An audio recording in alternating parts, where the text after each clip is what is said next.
Semantics is a study of the relationship between words and how we draw meaning from those words. The theory of semantics presents us with the understanding of how different people will interpret, process, and put to use words differently, thus leading us to draw different meanings from them.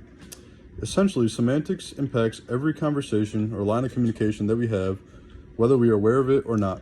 It involves the complete deconstruction of words, signals, symbolism, and the structure of our sentences and phrases, influencing our reading comprehension as well as our ability to comprehend other people's words in everyday conversation. Differences can arise from a multitude of these situations. Many begin with and can be halted by understanding the pure meaning, the many meanings of many individual words. These many meanings of the words are then applied in contextual manners throughout our conversations, day in and day out.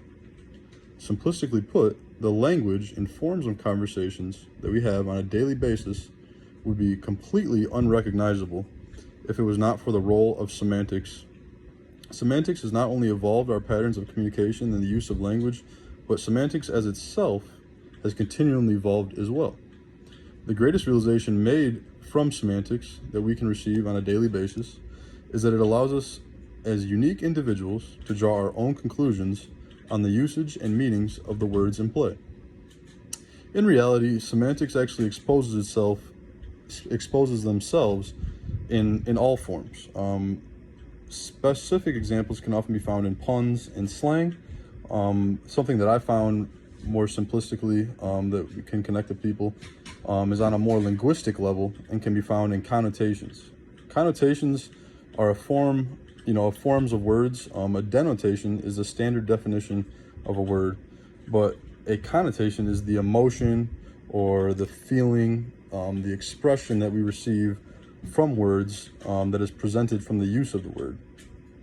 A connotation is derived from the manner in which one interprets a word or a sentence's meaning, of words that are being used in the denotative and then in their denotation are then found in a connotative manner, and that's how we interpret them.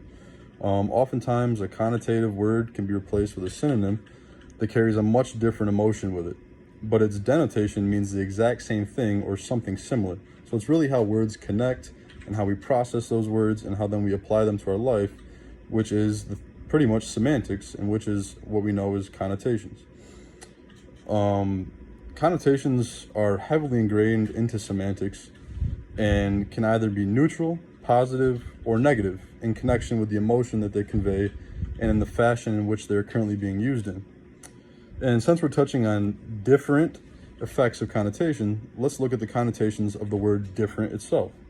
For example, if you were to tell somebody that you wanted to do something different for your birthday this year, compared to if you said you wanted to do something unique, that statement would often be perceived much differently. Different would mean something outside of what you did last year or have done in the past, compared to if somebody used the word unique, that would imply that something that is, you'd like to do something that is outside the box or not commonly associated with birthdays or the standard, party or get together. So by using those two words, you would receive completely different reception from the people that you're talking to, and you would get a completely different result out of it emotionally and literally. You may receive, something else, and you may get what you want. You may get something unique, or if you were to say differently, you might catch people off guard in the fact that, oh wow, is what we haven't been doing good enough? It may leave people to wonder. So that's where connotations come into the play of semantics. Another example would be describing someone's demeanor. Someone who carries themselves rather seriously and about their business could be described as either serious, high-strung, studious, or even thoughtful and direct.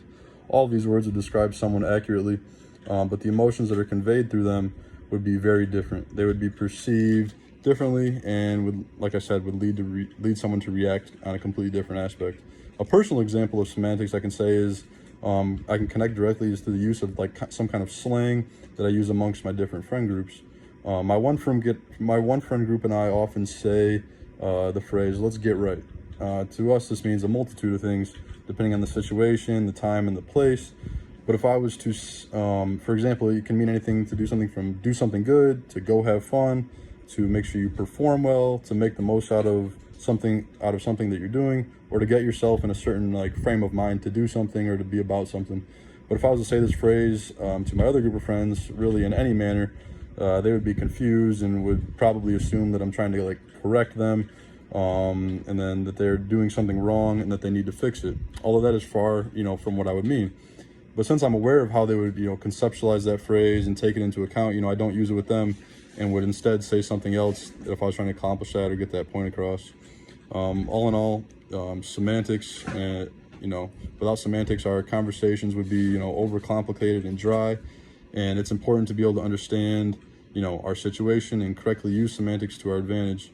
The meanings we apply to our words and sentences also what often brings people together in a common place. So therefore, semantics is really what allows us to communicate with people that we don't know and then continue to build our relationships and grow from there.